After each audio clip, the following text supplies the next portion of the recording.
বিসমিল্লাহির রহমানির রহিম। আসসালামু আলাইকুম, welcome to my channel Sathi Hasin kitchen. আজকে আপনাদেরকে আমি দেখাবো গ্যাসের চুলায় কীভাবে বেগুন পুড়ে বেগুন ভর্তা বানানো যায়। তো বেগুনটাকে ধুয়ে ভালো করে একটু তেল মাখিয়ে কাঁটা চামচ দিয়ে এইভাবে একটু কেচে নিতে হয়। আমি আগে ভুলে গেছি করতে, তো পরে মনে হয়েছে।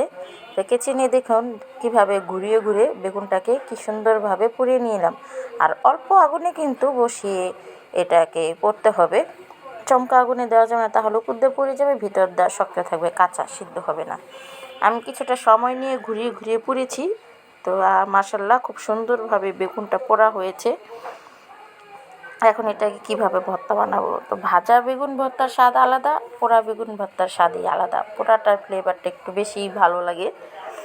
এখানে ঝালটা নিব আমাদের পরিমাণ মতন, যে যে যেমন ঝাল খায় সেভাবে শুকনো মরিচটা নিতে হবে।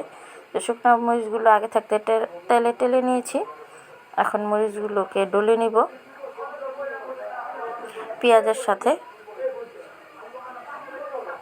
ভালো পেঁয়াজটা একটু কুচি কুচি করে কাটতে হবে, আমারটা একটু মোটা হয়ে গেছে, সে কারণে একটু ভালো মতন ডলে নিচ্ছি যাতে নরম হয়ে যায়। আর এখন দিয়ে দিলাম ধনেপাতা। ধনেপাতাটা দিলেই নয়, মানে দিতেই হবে। ধনেপাতাটা দিলে স্বাদটা আর একটু বাড়ে, মানে স্বাদের তো আর শেষ নেই, যত একটু ভালোভাবে বানাবেন তত ভালো হবে।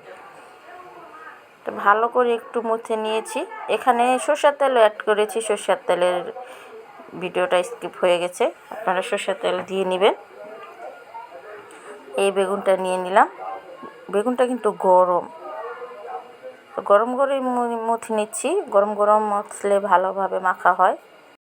কথা বলতে বলতে প্রায় দেখুন আমার বেগুন ভর্তা হয়ে গেছে, পোড়া বেগুনের ভর্তা।